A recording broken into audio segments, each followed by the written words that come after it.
মেয়েদের ওযু করার সময় যদি মাথার কাপড় পড়ে যায় বেখেয়ালে, এদিকে ওযু হবে নাকি আবার শুরু থেকে করতে হবে? জায়নামাজে মিনার আঁকা থাকে, মিনার পায়ের দিকে দিয়ে নামাজ আদায় করা যাবে কিনা? কি আমল করলে দিনদার বিবি আল্লাহ তাআলা মিলিয়ে দিবেন? দয়া করে আমলটির কথা জানাবেন। ব্যাংকে টাকা রাখলে সুদী লেনদেনে সহযোগিতার গুনাহ হবে কিনা? স্বপ্নে পাওয়া ওষুধ দিয়ে অনেকে চিকিৎসা করে থাকে, ইসলাম কি বলে? একজন শিক্ষার্থী যদি বিবাহের পর পড়াশোনা কিংবা চাকরির সন্ধানে বাড়ি থেকে বাহিরে অবস্থান করে, একটানা কতদিন স্ত্রী থেকে দূরে থাকতে পারবে? যদি কাপড়ে নাপাক, বীর্য, প্রস্রাব ইত্যাদি লাগে এবং তা শুকিয়ে যায়, তাহলে সে কাপড় পরিধান করে নামাজ পড়া যাবে কিনা? আজানে ভুল হলে কি দ্বিতীয়বার আজান দেওয়া লাগে? না দিলে কি নামাজ হবে না? নামাজে হাতের আঙ্গুল ফোটালে কি ওযু ভেঙে যায়? নকল চোখ ও চোখের পাপড়ি কি ব্যবহার করা যাবে? সুমন ইসলাম আপনি লিখেছেন, ছাগলের বাচ্চাকে খাসি বানালে কি গুনাহ হবে? না, এর কারণে কোনো গুনাহ হবে না। এবং নবী আলাইহিস সালামের সময় আপনার পশুর মধ্যে এ ধরনের পরিবর্তন সাহাবায়ে কেরাম করেছেন, বিধায় এটা গুনাহের কোনো কারণ হবে না ইনশাআল্লাহ বিইذনিল্লাহ। উম্মে ফারহান আপনি লিখেছেন, নকল চোখ ও চোখের পাপড়ি কি ব্যবহার করা যাবে? না, এগুলো আল্লাহর সৃষ্টিতে পরিবর্তনে শামিল হবে এবং সাজগোজ এই গণ্ডিতে থেকে যে করা যাবে এটা তার মধ্যে পড়ে না। এটা হলো একরকম আপনার লৌকিকতার বাইরেও, এটা হলো এক ধরনের মানুষকে ধোকায় ফেলে দেওয়া, যা বাস্তব নয় সেটা প্রকাশ করা। এরপরে মেহরুবা হক আপনি লিখেছেন, নামাজে হাতের আঙ্গুল ফোটালে কি ওযু ভেঙে যায়? নামাজে যদি হাতের আঙ্গুল ফোটানো হয় তাতে ওযু ভাঙবে না, সালাতও ভাঙবে না, কিন্তু এটা মাকরুহ হবে এবং সালাতকে ত্রুটিযুক্ত করবে। কারণ প্রথমত এমনিতে আঙ্গুল ফোটানো এটা ভালো কোনো বিষয় নয়। দ্বিতীয়ত সালাতের মধ্যে যেটা করবেন সেটা আপনার সালাতের যে খুদু আছে সে খুজুর খেলাফ হবে। যে পরিমাণ নীরবতার সাথে সালাত আদায় করা দরকার তার পরিপন্থী হবে, তাই সেটি করা উচিত হবে না। জাবের আমিন আপনি লিখেছেন, আজানে ভুল হলে কি দ্বিতীয়বার আজান দেওয়া লাগে? না দিলে কি নামাজ হবে না? আজানে যদি কোনো বাক্য ছুটে যায়, আজানের মধ্যেই থাকেন, সেটা দোহরাই নিতে পারেন। আর যদি আজানের পরে মনে হয়, তাহলে সেক্ষেত্রে আজানটা পুনরায় দোহরাই নেবেন। আজান যদি দোহরানো ছাড়াও নামাজ পড়েন, নামাজ হয়ে যাবে, কিন্তু আজান দেওয়ার যে সওয়াব সেটা কিন্তু আর হলো না। এরপরে আলভির আইডি থেকে আপনি লিখেছেন, বিবাহের ক্ষেত্রে মেয়ের পরিবারের কাছে টাকা পাওনা থাকলে সে টাকা দেনমোহরের টাকা থেকে কাটা যাবে কিনা? বিবাহের ক্ষেত্রে যদি মেয়ের পরিবারের কাছে টাকা পাওনা থাকে, তাহলে সেক্ষেত্রে সেটা দেনমোহর হিসাবে আপনি কাটবেন তখন যদি এটা মেয়ের কোনো অধিকার সেখানে জড়িত থাকে। এবং মূলত মহারানাটা মেয়ের প্রাপ্য। মেয়ের পরিবারের কাছ থেকে বলতে মেয়ের বাবার কাছ থেকে আপনি পেয়ে থাকতে পারেন, তার ভাইয়ের কাছ থেকে পেয়ে থাকতে পারেন, সেটাকে কাটাকাটি করবেন মেয়ের সাথে, সেটা জায়েজ হবে না। মোহাম্মদ আব্দুর রাজ্জাক আপনি লিখেছেন, যদি কাপড়ে নাপাক, বীর্য, প্রস্রাব ইত্যাদি লাগে এবং তা শুকিয়ে যায়, তাহলে সে কাপড় পরিধান করে নামাজ পড়া যাবে কিনা? বীর্য যদি লাগে, সে বীর্যকে যদি শুকিয়ে যায় এবং শক্ত হয়ে যায়, সেটাকে খুঁচিয়ে যদি উঠে ফেলানো যায়, তাহলে তাদের সালাত আদায় করা যাবে, যদিও কিছু আলামত তাও থেকে যেতে পারে। তারপর সেখানে সালাত আদায় করা যেতে পারে। বীর্য পবিত্র করার জন্য পানিতে পবিত্র করাই যাবে। আর এর বাইরে এরকম খুঁচিয়ে তুলে ফেলা, এটাও বীর্য পবিত্র করার একটা পদ্ধতি। আর প্রস্রাব এবং জাতীয় নাপাক যেগুলো লাগে, যেগুলো খুঁচিয়ে উঠার মতো নয়, সেগুলো লাগার পর ওই কাপড়কে ধুইতে হবে। ধোয়ার পর সেটি পাক হবে, যে জায়গা লেগেছে সেই জায়গাটুকু ধুলেই ইনশাআল্লাহ বিদিনাল্লাহ পাক হয়ে যাবে, অর্থাৎ নাপাকটা দূর করতে হবে। এরপর সেকান্দার বাদশাহ সবুজ আপনি লিখেছেন, একজন শিক্ষার্থী যদি বিবাহের পর পড়াশোনা কিংবা চাকরির সন্ধানে বাড়ি থেকে বাহিরে অবস্থান করে, একটানা কতদিন স্ত্রী থেকে দূরে থাকতে পারবে? এই বিষয়টি ভ্যারি করে যে তার স্ত্রী কতদিন পর্যন্ত নিজেকে নিয়ন্ত্রণ করতে পারবে, গুনাহ থেকে বেঁচে থাকতে পারবে, তিনি নিজে কতদিন গুনাহ থেকে বেঁচে থাকতে পারবেন সেটার উপরে। তিনি বা তার স্ত্রী যদি গুনাহে লিপ্ত হয়ে যান, এবং সেটা যে কোনো গুনাহে, সেটা মানে হস্তমৈথুনের গুনাহ হতে পারে, সেটা অন্য কোনো গুনাহ হতে পারে, তাহলে সেক্ষেত্রে ওই রকম পর্যায়ে মানে সে ততটা দূরত্বে থাকা বা ততটা বিরতিতে যাওয়া, এটা জায়েজ হবে না। এটা ব্যক্তি উপর নির্ভর করে পরিবর্তিত হতে পারে, একজনের জন্য এক একটা। মৌলিকভাবে এটি আমাদের মাথায় রাখতে হবে যে আপনার স্বামী স্ত্রী একে অন্যের পাশাপাশি থাকাটাই উত্তম। দুনিয়াবী কোনো স্বার্থে কোনো প্রয়োজনে দীর্ঘমেয়াদে একে অন্যজন থেকে দূরে থাকাটা প্রশংসনীয় কাজ নয়। তবে উভয়ে যদি নিজেদেরকে ঠিক রাখতে পারেন, তাহলে সেক্ষেত্রে উভয় স্ত্রীর সম্মতি ক্রমে এটি জায়েজ হতে পারে। হালিমা আপনি লিখেছেন, প্রসবের নাজুক সময়ে আমি নিয়ত করেছিলাম আমার স্বামীর সাথে কখনো ঝগড়া করব না, করলে 100 টাকা দান করব, কিন্তু সেই কথা আমি রাখতে পারছি না। মাঝে মধ্যে ঝগড়া করে ফেলি এবং আমার নিজের টাকাও নাই দান করার মতো। আমি যদি আমার স্বামীর কাছ থেকে নিয়ে দান করি, এটা কি হবে?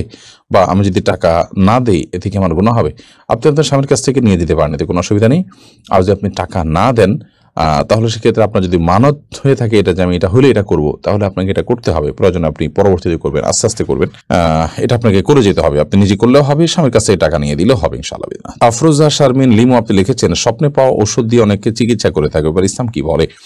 দেখুন, স্বপ্নে কেউ ভালো কোনো কিছু পেলেন, ঔষধের মধ্যে এই রোগের প্রতিষেধক আছে এমন কিছু তিনি স্বপ্নে দেখলেন, এবং সেই স্বপ্নকে সুধারণা করে আল্লাহর পক্ষ থেকে ইঙ্গিত মনে করে সেটার উপর আমল করেন, হতে পারে এটা জায়েজ, কিন্তু এটাকে এই পর্যায়ে রাখতে হবে। যদি এটাকে নিশ্চিত এই রোগের ঔষধ হিসাবে মনে করা হয় এবং রীতিমতো আপনার স্বপ্নের পাওয়া ঔষধগুলোকে বরকতময় মনে করে আমাদের দেশে অনেক কুসংস্কার প্রচলিত আছে, সেগুলো কিন্তু জায়েজ হবে না। ধরুন স্বপ্নে পেয়েছেন আপনি একটা গাছ শরীরে ঝুলিয়ে রাখতে হবে, তাহলে শরীরে ঝুলালে তো কোনো রোগের শেফা হতে পারে না। কোন গাছের রসের মধ্যে কোন রোগের উপকারিতা আজ যদি অভিজ্ঞতা দ্বারাও প্রমাণিত হয় সেটি স্বপ্নের পাশাপাশি, তাহলে সেটা হতে পারে একটা পর্যায় পর্যন্ত। বা অমুক আয়াত পড়ে আপনি ঝাড়ফুঁক করেছেন, আল্লাহ তাআলা আপনাকে শেফা দিয়েছেন, তো সেটা হতে পারে, এটা অভিজ্ঞতার আলোকে যদি প্রমাণিত হয়। কিন্তু আপনি গাছের একটা গুড়ি পেলেন, স্বপ্নে দেখলেন যে ওটা গায়ে ঝুলিয়ে রাখতে হবে, তাহলে রোগ ভালো হয়ে যাবে। এটা তো সেই জিনিসটার অলৌকিক ক্ষমতার বিশ্বাস, কারণ এখানে কোনো লৌকিক কোনো উপকারিতা সেখান থেকে গ্রহণ করার ব্যবস্থা বা উপায় থাকছে না, যার কারণে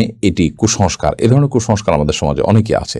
এরপর একটা কথা জানতে হবে, তা হলো ইমানদারের স্বপ্ন বিভিন্ন সুসংবাদ বা দুঃসংবাদ ইমানদারকে সতর্ক করে থাকে, এটি যেমন সত্য, এবং ওহী বন্ধ হয়ে গেল ইমানদারদের সুসংবাদ বাহী স্বপ্নগুলো বাকি থাকবে, সেটি যেমন সত্য। সেই সাথে স্বপ্ন দিয়ে শরীয়তের কোনো কিছুই প্রমাণ হয় না, সেটিও কিন্তু আমাদের জেনে রাখতে হবে। বিধায় যদি কেউ স্বপ্নের মাধ্যমে এই জাতীয় কিছুকে প্রমাণ করতে চান, তাহলে সেটি ভুল হবে, যে এটাই করণীয়, এটা আল্লাহর পক্ষ থেকে নির্দেশিত এবং এটাকে চূড়ান্ত মনে করেন। কারণ আপনার স্বপ্নটা শয়তান দেখাতে পারে, আল্লাহ তাআলা দেখাতে পারেন, জল্পনা কল্পনা হতে পারে, অন্য কোনো আজগাসু আহলাম হতে পারে। তো আপনি সেটাকে নিশ্চিতভাবে আল্লাহর তরফ থেকে পাওয়া স্বপ্ন হিসাবে মনে করে এটাকে আপনার রীতিমতো বাণিজ্যের একটা মাধ্যম বানিয়ে নেওয়া, সেটা মোটেও সঠিক নয়, যেটি আমাদের সমাজে অহরহ হয়। নোমান কানপুরিয়াডি থেকে আপনি লিখেছেন, ব্যাংকে টাকা রাখলে সুদী লেনদেনের সহযোগিতার গুনাহ হবে কিনা।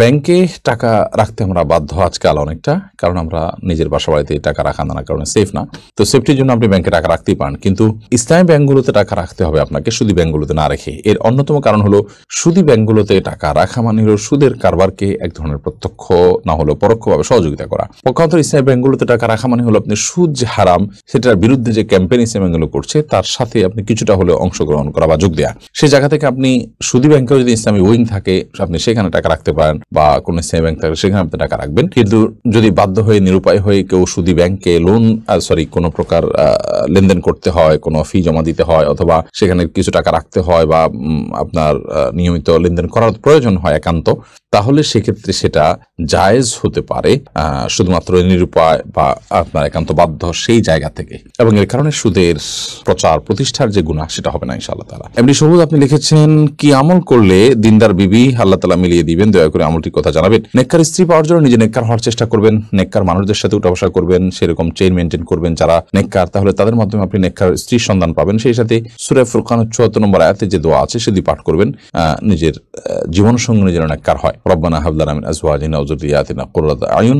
সাইদা আক্তার আপনি লিখেছেন, মেয়েদের ওযু করার সময় যদি মাথার কাপড় পড়ে যায় বেখেয়ালে, এদিকে ওযু হবে নাকি আবার শুরু থেকে করতে হবে? মেয়েদের মাথার কাপড় পড়ার কারণে ওযুর কোনো ক্ষতি হবে না, এবং ওযু অবস্থায় মাথা কাপড় থাকাও কোনো জরুরি বা আবশ্যক কোনো বিষয় নয়। বরং আমাদের মনে রাখতে হবে যে মেয়েদের ওযু করার সময় যখন তারা মুখ ধৌত করবেন, তখন তাদের তো চুলের গোড়া পর্যন্ত কানের লতি পর্যন্ত পৌঁছাতে গিয়ে কাপড় ভিজে যেতে পারে, তখন বরং মাথার কাপড় খোলাটা অযৌক্তিক নয়, বিশেষ করে যখন কোনো মাহরাম পুরুষ তাকে দেখার কোনো আশঙ্কা না থাকবে। আর দ্বিতীয়ত যখন তারা মাথা মাসা করবেন, তখন যদিও মাথা কাপড় ফেলানো ছাড়া হাত ভিতর দিয়েও হতে পারে, তারপর অংশ মাথা কাপড় ফেললে খুব ভালোভাবে মাসা করা যায়, বিধায় মাথার কাপড় ফেললে ওযুর কোনো ক্ষতি হবে না, এর কারণে ওযুতে কোনো ত্রুটিও তৈরি হবে না। আমির হামজা আপনি লিখেছেন, জায়নামাজে মিনার আঁকা থাকে, মিনার পায়ের দিকে দিয়ে নামাজ আদায় করা যাবে কিনা।